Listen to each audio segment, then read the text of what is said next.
मेरा 19 साल का भांजा रोज मुझसे बहकी बहकी बातें करता और कहता, मामी मुझे आपकी घोड़ी की सवारी करना है। उसकी इस तरह की बातें सुनकर मैं दंग रह जाती, फिर मैं हंसकर उसकी बातों को टाल देती। लेकिन अब उसका यह रोज का किस्सा हो गया था। मेरे पति भी मुझे छोड़कर लंदन चले गए थे, जिससे मुझे भी अपने भांजे की काली घोड़ी के सवारी करने का मन कर रहा था, पर मैं रिश्तों की मर्यादा को लाना नहीं चाहती थी। रात को मुझे अपने कमरे में पति की याद बहुत ज्यादा सताती थी, जिसकी वजह से मैं पूरी रात करवट बदल बदल कर सुबह कर देती। एक दिन मेरा भांजा आधी रात को मेरे कमरे में आया और कहने लगा, मामी आज तो मैं आपकी घोड़ी की सवारी करके ही रहूंगा। इतना कहते ही वह घोड़ी पर चढ़ने के लिए तैयार होने लगा। मैं भी उसे इस तरह से देखकर पूरी तरह बहक गई थी। फिर मैं भी जल्दी से भांजे का हाथ पकड़कर अपने घोड़ी की सवारी करवाने लगी। वह पूरे जोश के साथ, मेरी घोड़ी को मेरा नाम सविता है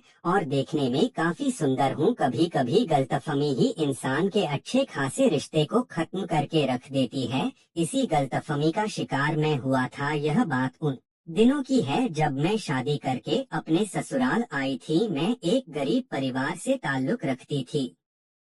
इसी वजह से माँ बाप ने एक अच्छा सा रिश्ता देखकर कम उम्र में ही मेरी शादी करवा दिया था। शादी को लेकर हर लड़की की तरह मेरी भी कई ख्वाहिशें थी, लेकिन वह ख्वाहिशें मेरी जिंदगी में पूरा नहीं हो पाया था, क्योंकि शादी की पहली रात ही मेरा पति मुझे छोड़कर लंदन अरब चला गया था। मेरी शादी बहुत ही जल्दीबाजी में हुई थी, क्योंकि मैंने सुना था जो मेरा पति है उसके माता पिता इस दुनिया में नहीं है और उसकी एक बड़ी बहन थी जिसकी शादी बहुत पहले ही हो चुकी थी और उनका एक लड़का था जो अब बड़ा हो चुका था। मेरे माँ बाप को भी यह रिश्ता अच्छा लगा था, क्योंकि लड़का अच्छा खासा कमाई कर रहा था। लड़के वालों ने मेरी माँ बाप से कोई भी मांग नहीं की थी। इसी वजह से मेरे माता पिता ने खुशी खुशी मेरी शादी विजय से कर दिया। मेरे पति मुझे विदा कराकर अपने घर ले आए। जब मैं अपने ससुराल आई तो बड़ी सादगी के साथ मेरा स्वागत किया गया। मेरे ससुराल में मेरे पति के अलावा और कोई नहीं था। जब मैं अपने पति के कमरे में गई तो मेरे पति ने अपने कमरे को फूलों से सजाया हुआ था। आज की रात मेरे लिए बहुत ही खास थी, क्योंकि आज हमारी सुहाग रात थी, जिसके लिए हर लड़की अपने पति का बेसब्र से इंतजार करती है। मैं भी एक लंबा सा घूंघट काट कर बैठी हुई थी और फिर आने वाली घड़ी के बारे में सोच रही थी। फिर थोड़ी ही देर के बाद मेरा पति कमरे में दाखिल हुआ। मेरे पति ने आते ही कमरे को अंदर से बंद कर दिया और फिर मेरे बहुत करीब आकर बैठ गए और वह बड़े ही प्यार से बातें करने लगा। शुरू शुरू में तो मुझे बहुत ही ज्यादा घबराहट हो रही थी, लेकिन धीरे धीरे मैं भी उनके साथ बात करते हुए फ्रेंडली हो चुकी थी। अब मुझे भी कोई शर्म नहीं आ रही थी। मेरे पति मेरा हाथ पकड़कर मुझसे अपने प्यार का इजहार करने लगा था। उनके छूते ही मेरे दिलों की धड़कनें बढ़ने लगी थी। फिर वह लाइट बंद करते ही मुझ पर प्यार लुटाना शुरू कर दिया था। बहुत देर तक हम दोनों ऐसे ही यार करते रहे। फिर काफी देरी के बाद हम दोनों थक कर चूर हो गए, तो फिर दोनों एक दूसरे से अलग हो गए। कुछ देर के बाद मेरे पति मुझे बताने लगे कि वह कल सुबह ही काम के सिलसिले से लंदन चले जाएंगे, जिसे सुनकर मैं का बक्का रह गई थी। मेरे पति कहने लगे कि उन्हें ऑफिस के काम से छुट्टी नहीं मिल पा रही है, इसीलिए उनके लिए यह नौकरी बहुत ही जरूरी है। वह कहने लगे कि मैं जल्दी ही वापस आ जाऊंगा, तुम निराश मत होना। लेकिन पति की बात को सुनते ही मैं पूरा उदास हो चुकी थी। भला कोई भी लड़की अपनी शादी के दूसरे दिन ही अपने पति को लंदन जाने की इजाजत कैसे दे सकती थी? उस वक्त मुझ में तो बिल्कुल भी हिम्मत नहीं थी। मैं पूरी तरह से उदास होकर बैठी हुई थी। मेरे पति मुझे मनाने की पूरी कोशिश कर रहे थे, लेकिन दिन भर की थकावट की वजह से मैं जल्द ही नींद की वादियों में गुम हो चुकी थी। सुबह जब मैं उठी तो मैंने देखा कि मेरे पति लंदन जाने के लिए तैयार हो रहे थे। मैंने उन्हें रोकने की भी कोशिश की थी। मैंने कहा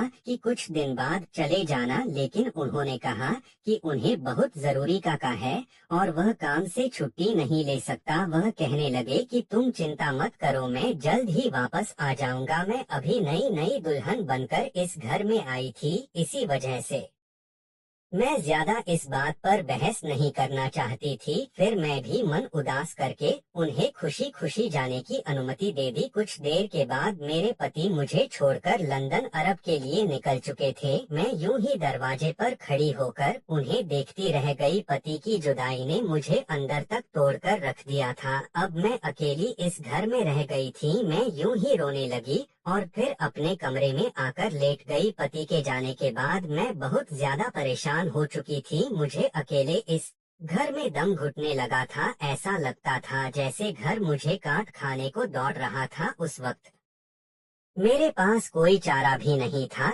इसी वजह से मैं घर का कामकाज करना शुरू कर दिया था। मेरे पति का घर बहुत ही बड़ा था और साथ ही साथ घर के पीछे घोड़ा का एक अस्तबल बनाया हुआ था, जहां पर उन्होंने 5 घोड़े को पाल रखे थे। मुझे बचपन से ही जानवर से बहुत ही ज्यादा लगाव था। इसी वजह से मैं उस दिन घर का कामकाज खत्म करने के बाद घोड़े को खाना देने के लिए चली गई थी। उनमें से एक घोड़ा सफेद रंग का था जो दिखने में बहुत ही ज्यादा सुंदर था। उसे देखकर मुझे उसके साथ बहुत ही ज्यादा लगाव हो चुका था। वह घोड़ी भी मेरी तरह इस घर में अकेली थी। घोड़े को खाना देने के बाद मैं वापस अपने कमरे में आ गई और अपने पति को फोन लगाने लगी। मेरे पति ने मुझसे बात की, लेकिन मैं तब भी बार बार उन्हें अपने पास आने की जिद करने लगी थी। फिर वह बार बार मुझे यही कह रहे थे कि तुम थोड़े दिन और इंतजार कर लो। कुछ दिन के बाद मेरा भांजा हमारे घर में आकर रहेगा, क्योंकि यहाँ से आगे की पढ़ाई वह यहीं रहकर पूरी करेगा। हमारे घर से कुछ ही दूरी पर बहुत सारे अच्छे कॉलेज हैं,